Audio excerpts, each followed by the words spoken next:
Merci de vous être inscrit pour le live meeting de Tête Haute. Voilà, du coup, n'hésitez pas à utiliser le chat pour vous présenter, si vous voulez dire d'où vous venez, toujours intéressant.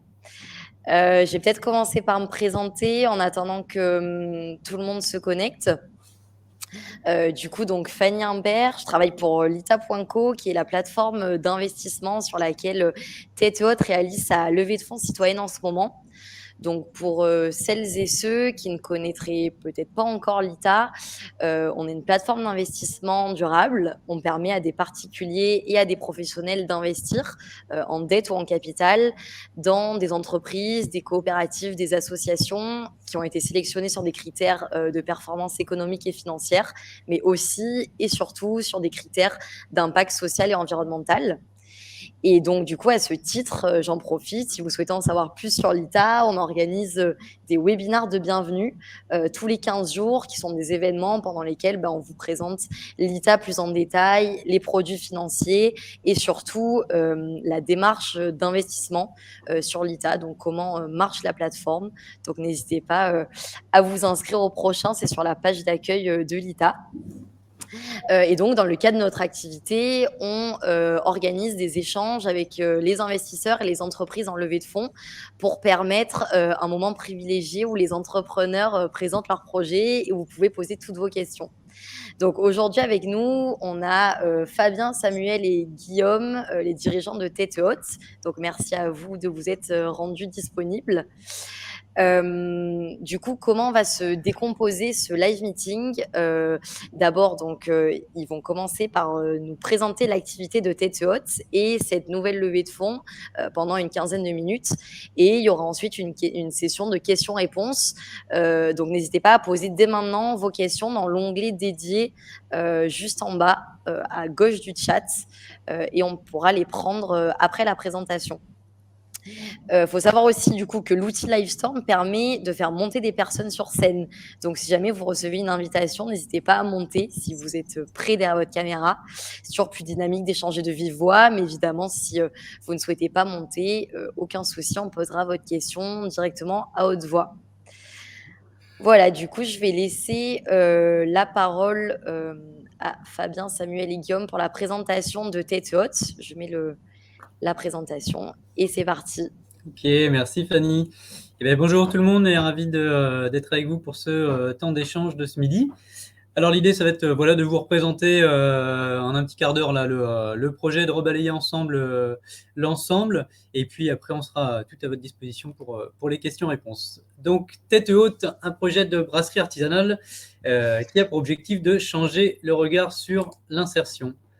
Ben voilà, c'est l'occasion de se rencontrer en vrai aujourd'hui. Donc, un petit récap. On a ici un comité de direction avec ici à ma gauche Guillaume Leroux, qui est directeur du développement. À ma droite, Samuel Marzelière, directeur industriel commercial. Et puis moi-même sur la partie IAE et puis communication aujourd'hui.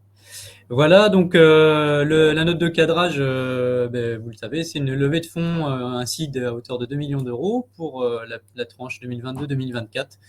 On reviendra en détail sur les objectifs, mais pour augmenter notre production, préparer un passage à l'échelle sur un nouveau site futur à Nantes de 3000 m² avec 2 hectares de houblon, préparer notre phase d'essaimage aussi, et puis financer la croissance actuelle. Tête Haute, en quelques éléments clés, c'est 4 ans d'activité, c'est une SAS commerciale avec un agrément ESUS qui est conventionné entreprise d'insertion. On a accompagné, alors là c'est à mettre à jour, mais aujourd'hui on est plutôt rendu à une vingtaine, 20, 22 salariés et 17 personnes qui sont sorties en emploi durable. Un chiffre d'affaires qui approche bientôt le million d'euros et puis 4 gammes de bières sur lesquelles on pourra revenir. Alors, explication du projet. Donc nous, on est parti de 3 constats simples. L'IAE, donc l'insertion par l'activité économique, c'est quelque chose qui est très performant et très efficace. Mais ce qu'on a constaté, c'est que c'est souvent méconnu et que les bénéficiaires, ils sont souvent invisibles auprès du grand public. Il y a encore une grande proportion des personnes en parcours d'insertion qui disent également souffrir du regard que porte la société sur elles. Et 60% des Français pensent que si elles le voulaient vraiment, ces personnes pouvaient retrouver un emploi facilement. Donc il y a tout un travail de plaidoyer à faire autour de l'insertion. Et puis à côté de ça, on a un contexte, notamment agroalimentaire, qui reste particulièrement pollueur en France, et c'est la troisième industrie la plus polluante dans notre pays. On a des nouveaux enjeux pour les métropoles, la ville plus durable et concilier développement économique et qualité de vie pour ses habitants. Et puis on a des consommateurs qui sont à la recherche de produits qui font sens et qui s'inscrivent dans des logiques soutenables.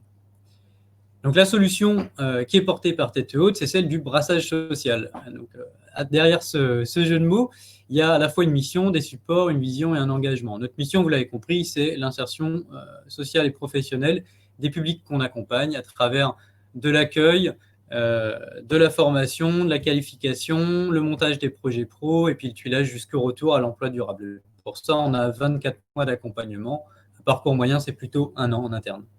On va avoir des supports différents.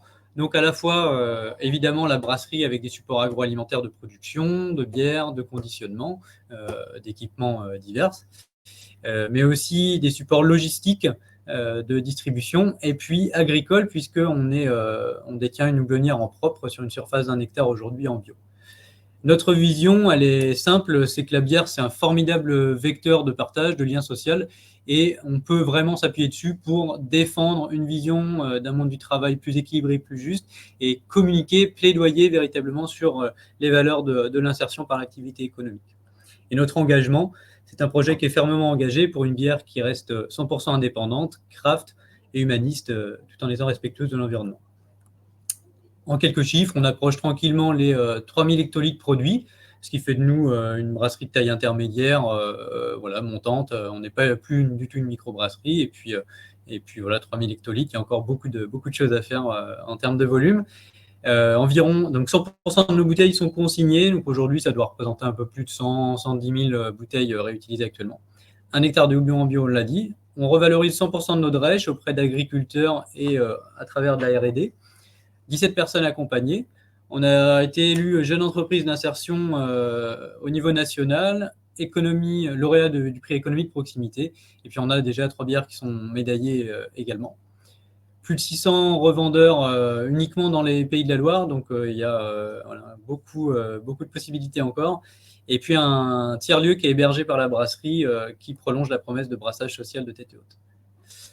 On est segmenté, notre mix marketing il est segmenté en 4 gammes. Une gamme plutôt à destination de la GMS qui va être la gamme Totem, la gamme Réserve qui est 100% bio avec du sourcing local pour tout ce qui va être épicerie, caviste et puis GSS type Biocop. La gamme Pogo qui est notre fer de lance en termes de plaidoyer social, une gamme originale qui met en avant les parcours des salariés. Et puis on développe actuellement une gamme sans alcool également, on est très attendu sur cet axe-là. Les bénéficiaires de l'insertion, donc, ils sont assez larges en termes de public. On peut avoir des jeunes sans qualification. Les bénéficiaires des minima sociaux, les publics non francophones, par exemple reconnus réfugiés, et évidemment les chômeurs de longue durée. Aujourd'hui, les personnes qu'on a accueillies chez Tête Haute représentent vraiment l'ensemble de ces catégories-là. On est en milieu périurbain. Demain, quand on se déplacera sur Nantes, ce sera pas mal du public non francophone. Ici, on a une petite photo d'une partie de l'équipe qui a pas mal bougé d'ici là, avec voilà, les besoins de recrutement à venir, qui sont un responsable administratif et financier, les renforts de la production au niveau brassage, le renfort de l'équipe commerciale et puis de la communication. Voilà pour ma part, et puis je passe la parole à mon collègue qui va prendre la suite sur le volet financier. Alors du coup, on va pouvoir aborder un petit peu le modèle économique, la santé financière de l'entreprise et puis les projections et les enjeux, là, ce pourquoi on se rencontre aujourd'hui. Donc déjà, il faut savoir que le positionnement et le marché actuel de la bière artisanale, donc on appelle ça le craft, et du sous-segment du bio est un marché qui est sain et qui est porteur. Effectivement, on capte déjà chaque année 7% des parts de marché aux industriels, donc c'est un marché qui est en forte progression avec une très belle marge de progression. Et en sous-détail, quand on zoome sur les enjeux biologiques, c'est également des parts de marché qui sont en forte croissance. Sur ce segment seul, c'est 33% de croissance entre 2019 et 2020. Donc nous, on a 80 à 90% de la production qui est sur ce segment-là, donc c'est quelque chose qui est très porteur.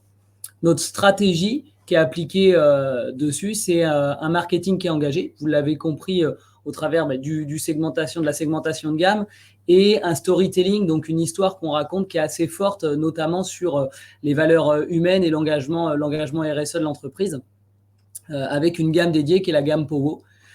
Effectivement, on a également ce choix d'un placement tarifaire qui est optimisé et qui est suffisamment calibré et agressif par rapport à la concurrence de demain.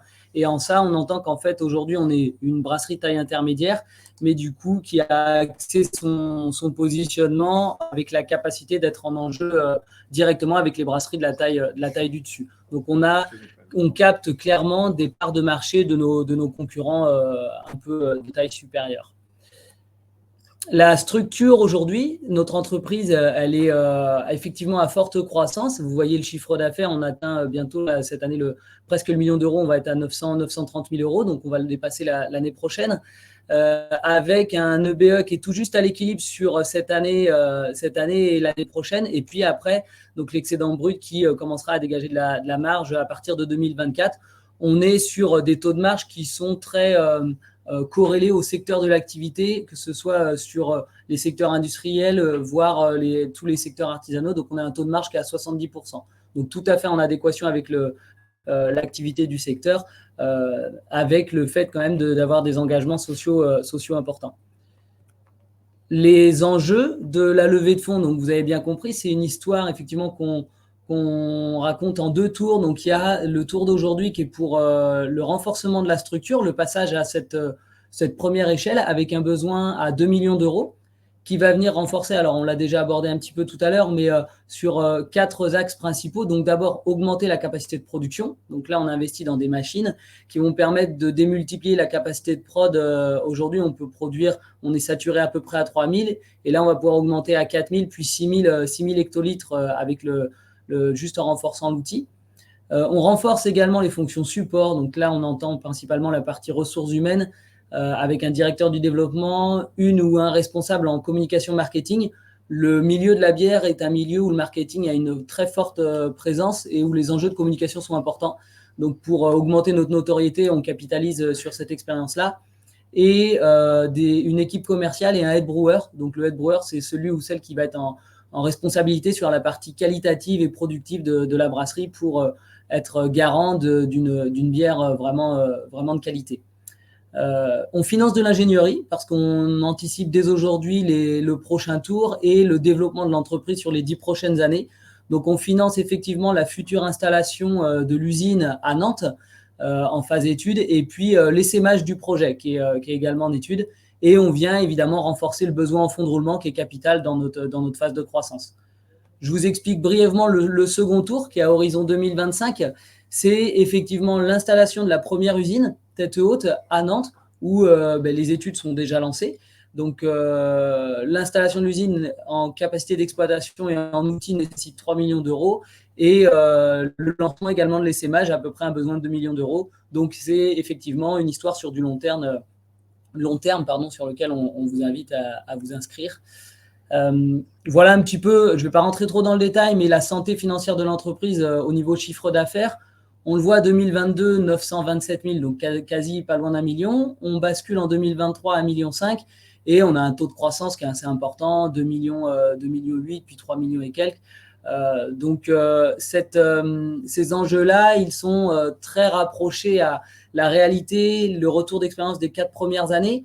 On a une très forte traction commerciale sur cette fin d'année. On a rentré des gros contrats, notamment un référencement en centrale Biocoop pour juin l'année prochaine. Donc, c'est une anticipation un petit peu par rapport à notre BP. Donc, ça, on est assez fort sur cette nouvelle-là. Et également un référencement qui est en cours sur Centrale U Grand Ouest sur la partie grande distribution. Donc, ça vient vraiment appuyer la capacité, l'attractivité qu'il y a aujourd'hui sur la bière tête haute et sur le projet social. Vous voyez effectivement l'évolution de l'EBITDA également, donc la marge qu'on peut dégager. Donc, effectivement, tout juste négatif cette année et qui vient très légèrement passer en positif à partir de l'année prochaine. Le besoin en trésorerie, donc les flux de trésorerie, on voit effectivement qu'à fin 2022, et c'est pour ça qu'on se rencontre aujourd'hui, il y a clairement une trésorerie qui devient un peu trop faible par rapport aux enjeux de croissance de la brasserie, de l'entreprise. Donc on vient faire ce premier seed à 2 millions d'euros. Le fort taux de croissance sur les 2 prochaines années qui nous amène ensuite au lancement de l'industrie fait apparaître également la fonte du BFR et donc une seconde capitalisation. Et après, à horizon 2025-2026, le gain en autonomie. Donc, c'est bien ce qu'on cherche aussi à vous faire comprendre, c'est qu'effectivement, sur une forte phase de croissance, on a bien besoin de renforcer le BFR, mais qu'après, l'entreprise devient autonome, passer un certain seuil, c'est l'effet levier. Voilà, et je vais laisser la main à mon collègue Guillaume pour la partie développement. Merci Samuel et bonjour à tous. Donc moi, je vais vous parler au-delà de la première levée de fonds, un peu comment on se projette dans les prochaines années. Donc avec notamment le souhait Samuel vous a présenté donc la future brasserie qui va être dans un quartier vitrine de l'agriculture urbaine au cœur de Nantes. Et puis on travaille actuellement à la modélisation de projets de dessémage. Alors, hop.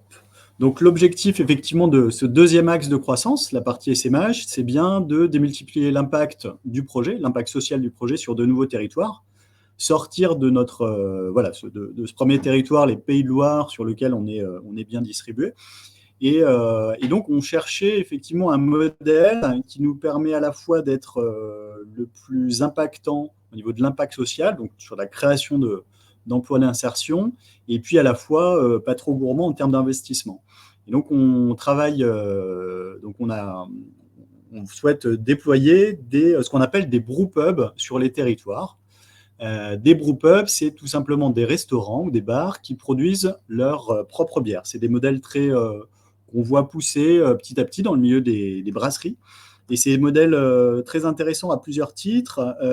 Ça permet en effet de rapprocher les lieux de production des lieux de consommation. Donc, en essaimant, un brewpub à Rennes, on va pouvoir effectivement garder notre image et notre ADN de bière locale. Ça, c'est très important dans le milieu de la brasserie artisanale. Et puis, effectivement, c'est des modèles qui nous permettent d'avoir un business model assez rentable dans la mesure où l'activité restauration va nous garantir à peu près 50 à 60% du chiffre d'affaires de ces brewpubs. C'est des modèles également très urbains, donc ça permet d'être présent aussi plutôt dans les centres-villes de métropoles ou de villes importantes, et donc de faire rayonner la marque au niveau à terme national. Notre enjeu donc pour la politique d'essaimage, c'est bien de créer un premier brewpub à Nantes, au cœur de Nantes, donc ça c'est en 2023, pour effectivement petit à petit travailler sur la modélisation d'une franchise sociale et qu'on essaimerait sur les différents territoires, notamment en région. Et donc on a déjà les pistes autour de Marseille, de Rennes, et puis on travaille à identifier des choses à Bordeaux également.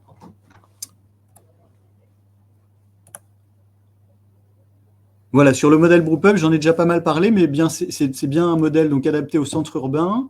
La production, c'est une production de 80%. 80% de la production va être distribuée directement sur les becs du bar. Donc, c'est une production de 600 à 800 hectolitres par an.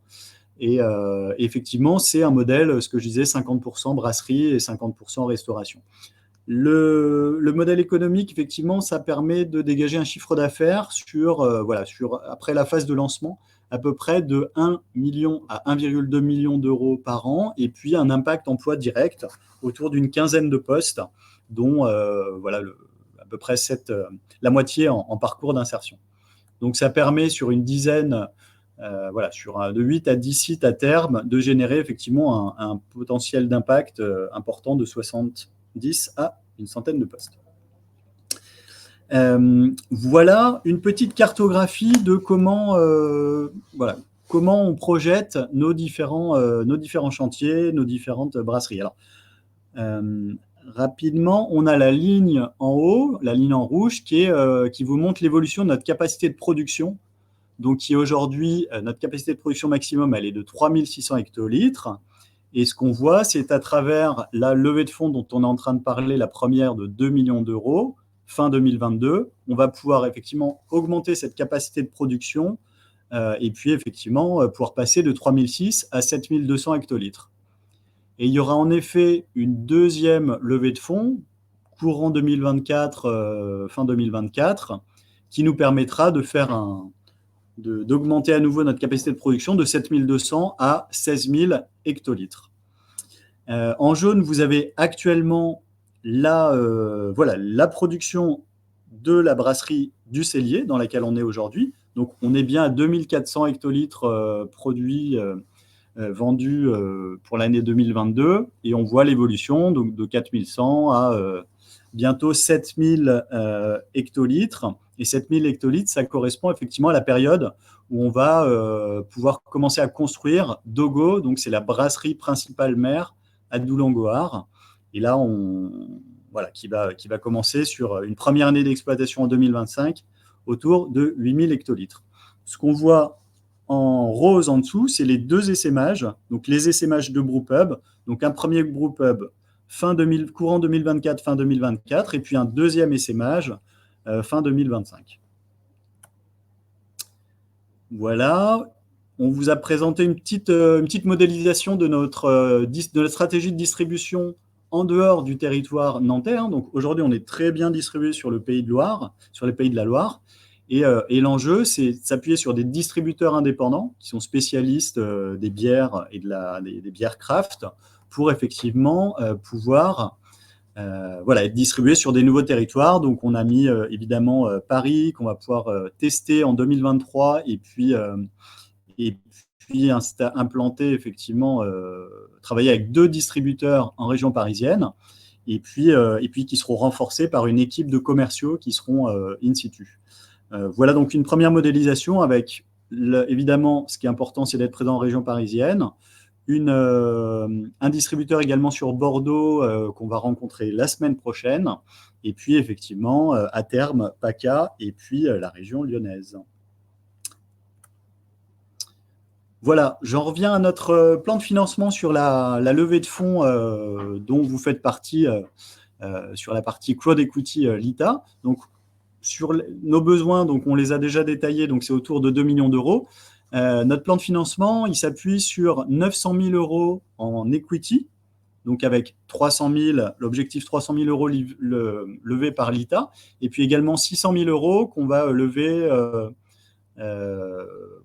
avec un fonds qui s'appelle Sycomore, et puis également un fonds Fitrust. Tous les trois, c'est des fonds à impact social. C'était important pour nous d'être accompagnés sur un projet ambitieux au niveau économique, mais avec des partenaires qui souhaitaient sécuriser l'objet social de notre projet. Donc, 2 millions d'euros, 900 000 en equity et puis 450 000 en quasi-fonds propres. Et on a un partenariat fort avec la Banque des Territoires qui nous appuie sur cette première partie en quasi-fonds propres et puis qui souhaite nous aider sur effectivement les autres étapes de financement, notamment l'implantation de la future brasserie à Doulangoar. Et le reste, on a 650 000 euros de dettes qu'on va contracter auprès de notre banque, la Caisse d'épargne et la BPI. Donc, auprès de tous ces partenaires, on a eu un accord, on est passé devant différents comités d'engagement qu'on validait les différents financements et donc on est en cours de finalisation, de relecture en fait des term sheets. Voilà, on en a fini pour notre présentation et on est impatient de répondre à toutes vos questions. Merci. Merci à vous trois. Ah, je m'entends double. Donc, merci pour cette présentation très détaillée. Donc, petit mot sur l'ITA. Donc, nous, on est ravis de faire partie de l'écosystème qui gravite autour de Tête Haute et d'accompagner l'entreprise dans sa première levée de fonds. Et peut-être avant de laisser place à la session de questions-réponses, je voulais rapidement rappeler pourquoi nous, l'ITA, on a choisi d'accompagner Tête Haute dans cette levée de fonds. Donc, les raisons à l'investissement.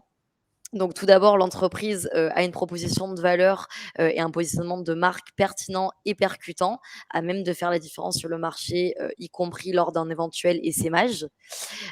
Aussi, Tête Haute a un historique convaincant de traction commerciale et de montée en charge sur la production. L'équipe, comme vous les voyez, est composée de 3 dirigeants complémentaires et qui sont bien entourés par ailleurs. Et enfin, Tête Haute dispose d'un soutien politique et financier, avec d'un côté le soutien de la métropole de Nantes sur le projet de changement d'échelle, et d'un autre la confiance accordée par des co-investisseurs institutionnels, donc qui investissent dans Tête Haute au-delà de l'ITA. Donc sans plus tarder, on va passer à l'échange avec vous et répondre à vos questions. Donc j'ai vu qu'on avait déjà pas mal de questions. On va commencer par le début, les premières questions. Donc avec une question de Vini qui demande prévoyez-vous d'intensifier la distribution en grande et moyenne surface? Hop. Alors du coup, oui, effectivement, très bonne question. C'est encore des secteurs sur lesquels on s'appuyait peu, parce qu'on a retravaillé la gamme il y a moins d'un an et demi. Et du coup, on a capitalisé dessus cette année et on a transformé l'essai en passant des contrats là sur cette fin d'année tout juste. Donc, on est en train de passer les contrats avec des centrales, je l'ai dit rapidement tout à l'heure, mais centrale Biocop, donc la grande surface spécialisée bio, au national, donc c'est 800 magasins. Donc là, il y a du coup, ça va être à partir de juin l'année prochaine une existence de la brasserie sur le marché français. Mais dernièrement, on a eu cette chance aussi alors au début, on est rentré juste par la petite porte pour juste une opération sur une phase très précise de l'année au mois de février avec la centrale U Grand Ouest, enfin même plus spécifiquement du 44. Et en fait, on a du coup un rendez-vous là sur début décembre pour rentrer en référencement central U, du coup Grand Ouest. Donc effectivement, c'est des secteurs, que ce soit la grande distribution, on va dire classique, et la grande distribution spécialisée biologique, sur lequel on va fortement capitaliser, en plus d'augmenter la partie fût CHR qui, de toute façon, entre la bouteille et le fût, on a grosso modo une répartition 50-50 de nos volumes. Donc on travaille les deux secteurs, mais c'est effectivement des secteurs qu'on appuie fortement pour les années à venir. Top, merci. J'espère que ça répond à votre question, Vini, et sinon, n'hésitez pas à nous dire. Alors, j'ai invité Gilles sur scène qui avait des questions. Donc, Gilles, je vous laisse les poser directement, si ça vous va.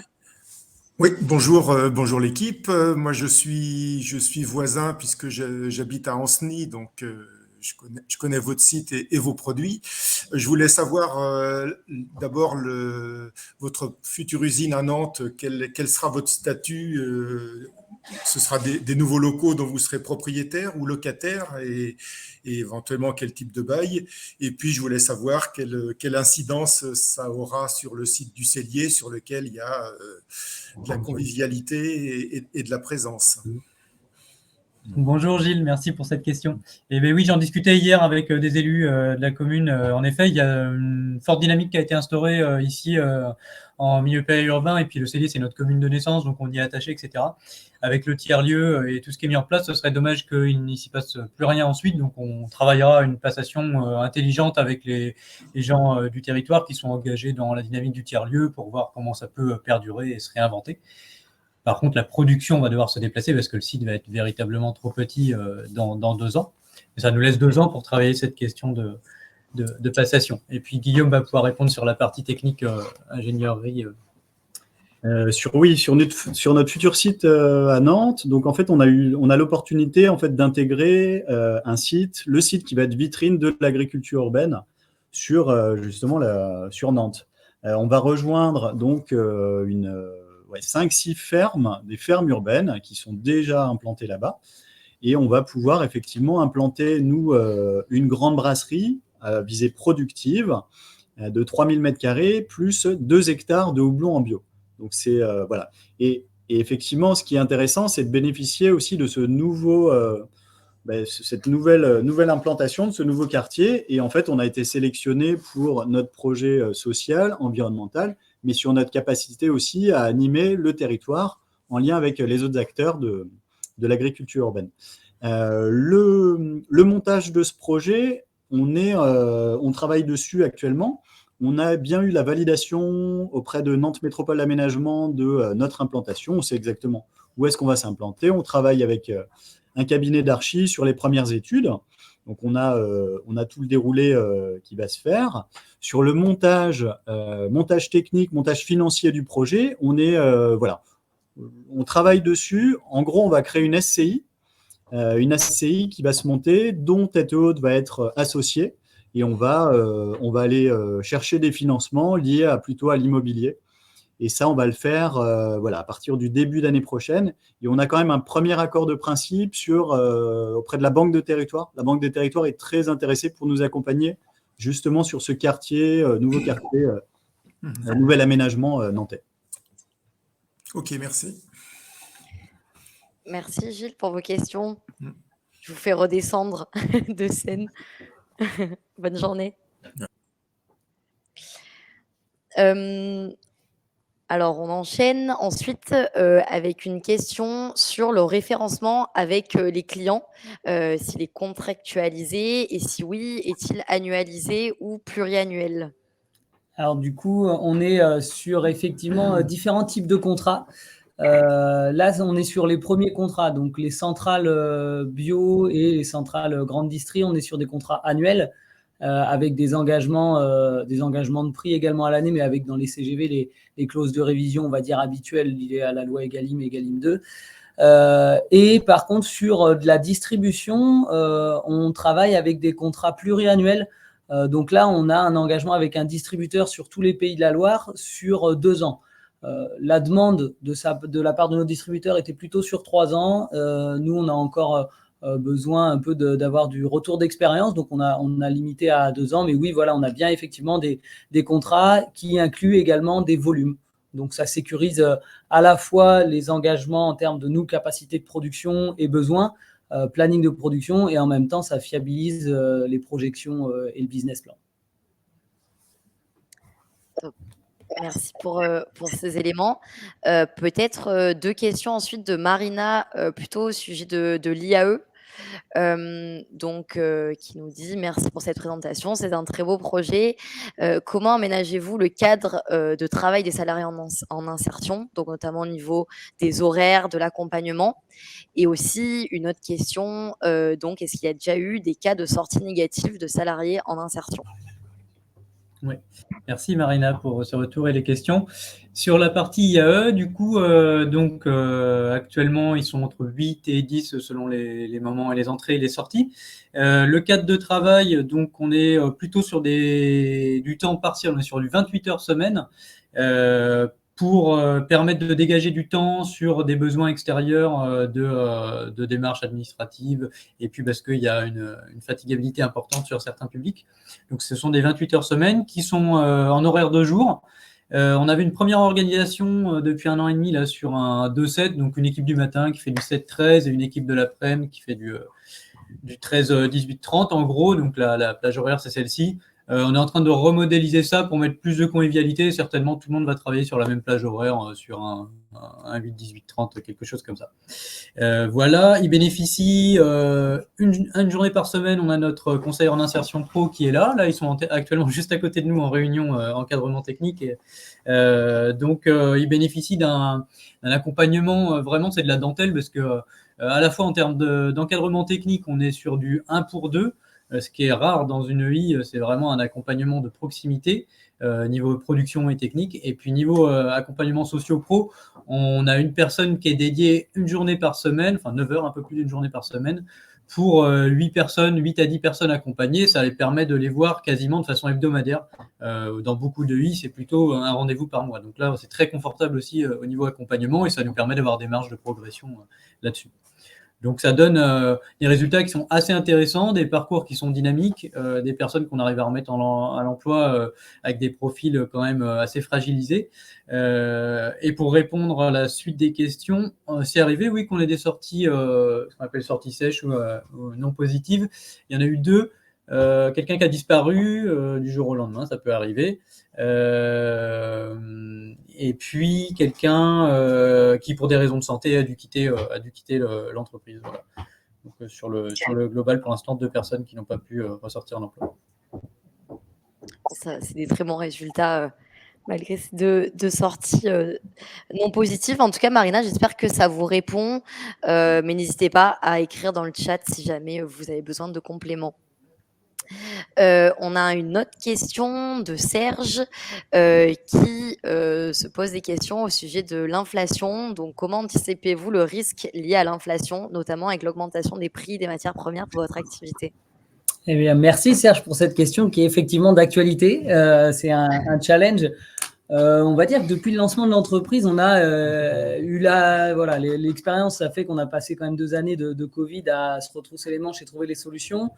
Là, c'est un nouveau défi, clairement, mais du coup, on l'a également pris au sérieux et travaillé en adaptant les contrats avec nos fournisseurs énergétiques, en travaillant également avec nos fournisseurs sur des contrats de fourniture annuels et puis en retravaillant nos grilles tarifaires. Donc, l'inflation qui a été constatée cette année déjà passée avait été prise en charge aux 3/4 par une augmentation de prix de l'année dernière. On n'avait pas su anticiper l'augmentation aussi forte. Donc, effectivement, on a un petit retard par rapport à ce qui a été connu. Par contre, du coup, là, on l'a su estimer et compenser un peu pour l'année à venir. Donc, sur les prix de vente, il y a un reporting qui est fait avec des ratios qui sont calculés du coup sur, effectivement, aux consommateurs, on peut reporter une partie, aux distributeurs, une partie qui est un peu différente et aux centrales un peu différentes. On travaille différemment selon les segments de marché. Et pour tout ce qui est inflation, on va dire des coûts énergétiques, on a des contrats qui sont sur plusieurs années ou des contrats annuels selon le type. Alors, notre grosse consommation énergétique, nous, elle est sur le gaz. Et la chance qu'on a, c'est qu'on a un contrat sur 3 ans qui nous couvre, qui était sur 3 ans, qui nous couvre jusqu'à fin 2024 avec des prix verrouillés.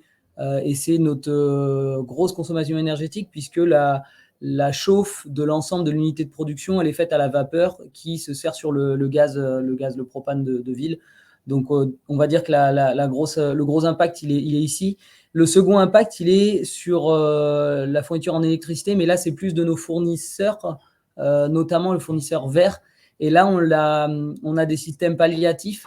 On travaille énormément avec la bouteille au réemploi, avec un acteur qui est Bout à Bout. Et donc, on travaille l'économie circulaire et via ce biais-là, c'est un impact environnemental fort qui est gagné, mais aussi économique, puisqu'on ne repaye pas le prix fort de la bouteille en fonte de verre, mais on paye le lavage. Donc, on pallie à la consommation énergétique et donc au surcoût. Et on a, alors je fais le lien un peu aussi avec une autre question qu'on a vu passer dans le chat qui est sur la segmentation de gamme. C'est parfois compliqué, mais c'est aussi une force dans l'entreprise d'avoir un multicanal parce que selon les crises économiques qu'on peut traverser, on peut s'appuyer plutôt sur l'un, plutôt sur l'autre. Donc, quand le bio va tirer un peu plus vers le bas pour des questions de prix, on peut s'appuyer sur la GMS. Quand le bio est en poupe, on appuie dessus. On a également la gamme Powo qui est sur de la canette. Donc là, on a des coûts d'achat de la canette qui sont beaucoup plus bas que la bouteille et beaucoup plus légers en transport, donc des impacts qui sont différents. Donc le multicanal peut être dur à porter, mais c'est également une force. Voilà. J'espère que j'ai été assez précis. Ouais. Juste pour compléter, la stratégie de monocanal, elle a été étudiée, mais il faut être une sacrée brasserie pour la tenir. Il y a des gros acteurs qui le font, comme Brewdog, qui vont distribuer le même produit sur tout type d'acteurs, mais ça pour le coup, c'est très fragilisant et c'est compliqué à tenir dans le temps. Ouais. Ok, bon, super. Merci pour ces éléments de réponse. Au moins, vous avez aussi répondu donc à l'autre question sur la gamme de produits. Peut-être ensuite 2 questions de 2 personnes différentes, mais qui se rejoignent un petit peu plutôt sur la partie levée de fonds. Donc, la première, c'est pourquoi avoir choisi de faire appel aux citoyens pour lever des fonds. Et la deuxième, qu'apporte la levée de fonds l'ITA en plus des banques qui vous suivent? Et bien alors, sur le choix d'aller chercher un acteur en crowd equity, c'est un truc qu'on avait en tête depuis longtemps. le projet, il est né du collectif, incubé aux Écosolides à Nantes, construit collectivement, etc., même s'il est porté par un groupe d'acteurs restreint. Et donc, on a toujours eu à cœur de créer une vraie communauté autour du projet. La bière, voilà, ça accompagne l'humanité depuis sa première boisson fermentée depuis la nuit des temps. On pense que c'est un produit hyper adapté à la création d'une marque forte avec une communauté forte qui croit dans les valeurs de Tête Haute. Donc on a vraiment envie de s'appuyer là-dessus. C'est aussi des porte-étendards qui vont défendre et porter le projet un peu partout au niveau national. Donc ça correspond bien aussi à la stratégie de développement. Donc on croit beaucoup à cette approche d'ouverture du capital auprès des consommateurs et du citoyen largement. Merci. Et du coup, la deuxième question, c'était plus, en gros, qu'apporte la levée de fonds en plus des banques qui vous suivent déjà? Deux éléments de réponse. Il y a un premier élément de réponse où on avait besoin, en fait, soit on restait une petite brasserie artisanale bien implantée sur son territoire, et puis on restait avec une quinzaine de postes, une modeste entreprise d'insertion, et pourquoi pas, ça aurait pu être le projet. Après, notre choix, c'est vraiment d'essayer de maximiser l'impact social et puis de développer à la fois la marque et puis surtout ce qu'elle représente en termes d'image, changer l'image de ce que c'est qu'une entreprise d'insertion et puis des publics en parcours. Pour ça, effectivement, on avait besoin de financer du développement et on avait déjà un fort taux d'endettement, qui est classique en fait pour une structure qui se développe bien, mais du coup, on n'était pas en mesure d'aller chercher que des financements bancaires, donc on a souhaité s'ouvrir effectivement à la partie levée de fonds en capital. Et c'est pour ça qu'on est allé bien cibler ce que je disais tout à l'heure, quoi. Pas n'importe quel partenaire, quoi. On souhaitait vraiment travailler avec des fonds à impact qui permettent de sécuriser effectivement le projet Tête Haute, quoi, et l'impact du projet Tête Haute à venir, quoi, sans dénaturer effectivement la prise de décision, sans dénaturer la prise de décision dans la nouvelle gouvernance qu'on va devoir construire avec ses partenaires.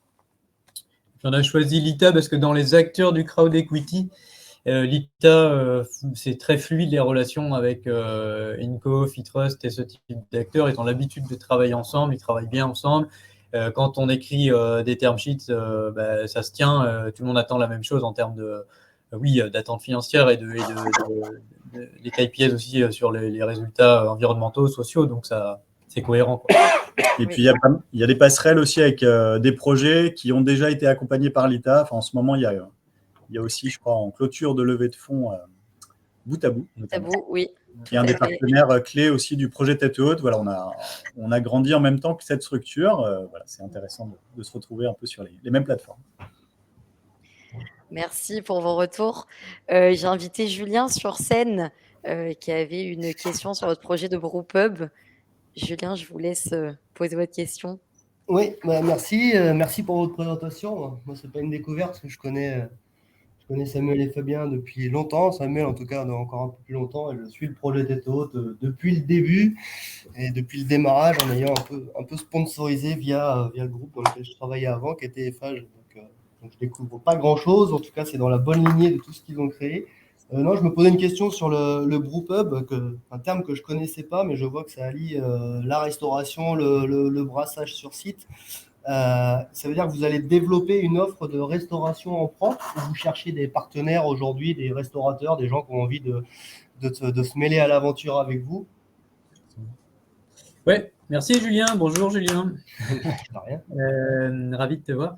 Et oui, écoute, ça veut dire qu'on va créer un nouveau support d'insertion. Nous, ce qui nous intéresse, c'est les supports, créer des nouveaux supports d'insertion, et notamment si ils répondent à une forte tension de recrutement, un fort besoin de main-d'œuvre. La restauration, aujourd'hui, c'est très compliqué en termes de réponse aux besoins de main-d'œuvre. Et nous, ça tombe bien, on peut amener cette activité-là. Alors oui, c'est un nouveau support, il va falloir créer ça, et c'est aujourd'hui pas notre monde, celui de la restauration. Par contre, on a trouvé les acteurs qui sont en capacité de nous accompagner et de façon très qualitative, avec des accompagnements très précis sur toute l'écriture du concept, la rédaction financière d'un BP de restauration, les outils de pilotage aussi bien RH que technique sur le terrain. Et puis, on va aller surtout recruter des personnes qui sont très câblées sur ce côté restauration, chefs, responsables de salle, etc., qui vont vraiment amener leur expérience. Si le modèle éco nous le permet, on aimerait beaucoup recruter un chef étoilé, pourquoi pas, qui aurait piloté l'ensemble de la carte. Voilà, mais le concept, il reste vraiment à écrire et on vous tiendra informé avec grand plaisir sur cette année à venir des travaux qui sont menés sur la partie groupe. Ouais, c'est bien. Enfin, c'est quelque chose que vous imaginez en propre à 100%. En propre, tout à fait. Oui. Ouais, En ok. propre, oui, maîtriser l'activité en propre, pas avec des prestataires, et ensuite dans une logique de franchise sociale. Ok. Pas se limiter à du saucisson et des chips. Tout à fait. C'est plutôt aller sur de la bonne restauration, simple, saine, mais voilà, efficace. Super. Merci. Avec plaisir. Merci Julien. Je vous fais ressortir de la scène. Ouais. Bonne journée. Merci, bonne journée.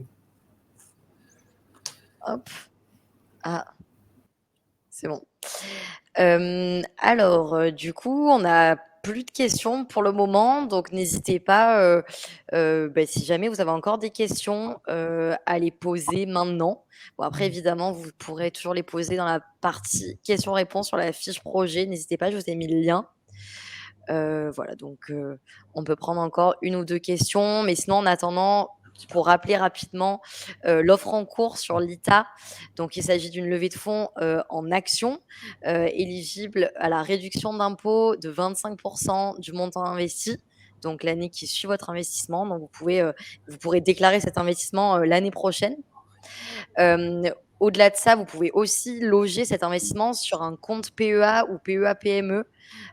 Donc, si vous avez ce compte-là dans votre banque, n'hésitez pas aussi. Ça permet d'avoir une imposition plus avantageuse sur la plus-value à la sortie. Mais à savoir que si vous passez par ce type de compte, vous n'avez pas droit à la réduction d'impôt dès 25%. Voilà, si vous avez des questions plus précises en fonction de vos situations, n'hésitez pas à prendre rendez-vous directement sur le site de l'ITA. On se fera un plaisir de vous accompagner dans votre démarche d'investissement. Et donc, à noter que le passage en collecte est prévu pour bientôt.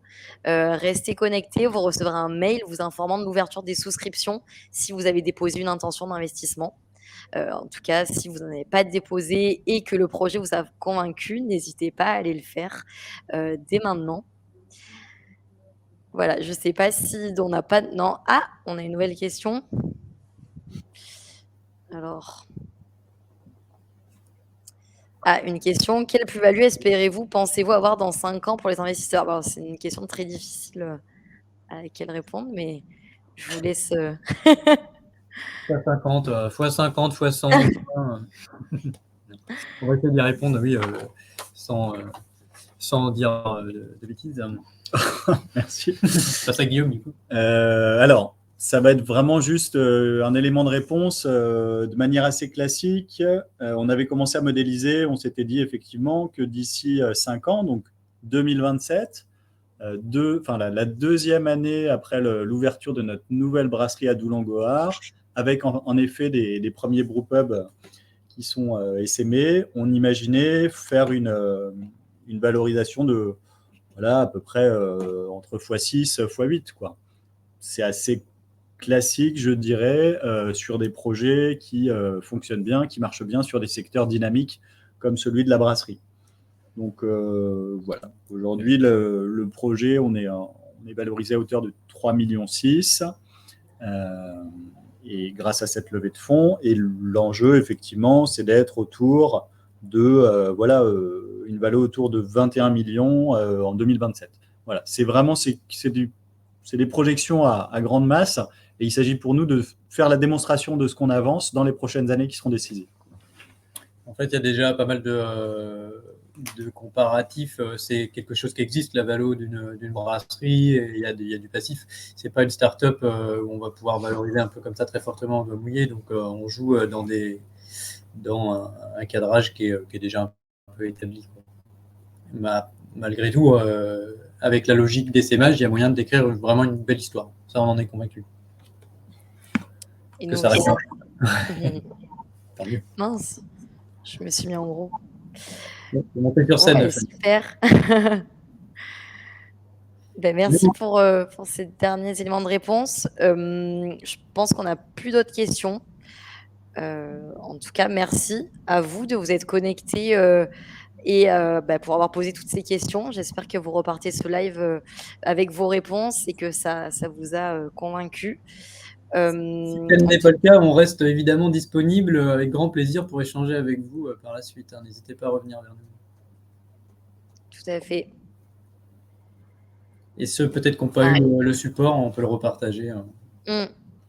Après, faut savoir qu'il y a le pitch deck qui est assez similaire à télécharger dans l'onglet Opérations sur l'ITA. Et d'ici quelques jours, vous aurez aussi à disposition un dossier d'investissement qui est une synthèse de l'analyse qui a été faite par l'ITA. Donc, pareil, n'hésitez pas à aller le consulter pour avoir le plus d'infos possible et pouvoir investir avec tous les éléments disponibles. Merci en tout cas. Je regarde les réponses dans le chat. Donc, merci beaucoup pour cette présentation et vos réponses. Belle continuation. Et merci à tous. N'hésitez pas à nous solliciter au besoin. Je ne sais pas si je vous laisse le mot de la fin, si vous voulez, avant qu'on clôture. Et souvent, on conclut en disant que ce n'est pas tous les jours qu'on peut devenir actionnaire du brassage social. Donc, ce sera vraiment ravi de vous accueillir dans cette aventure et puis d'écrire une histoire iconoclaste et puis audacieuse, quoi. On a envie d'audace pour tête haute. Voilà. Merci en tout cas pour votre présence aujourd'hui. Au plaisir de vous retrouver très bientôt. Merci à tous. Au revoir. Merci, bonne journée à tous. À bientôt.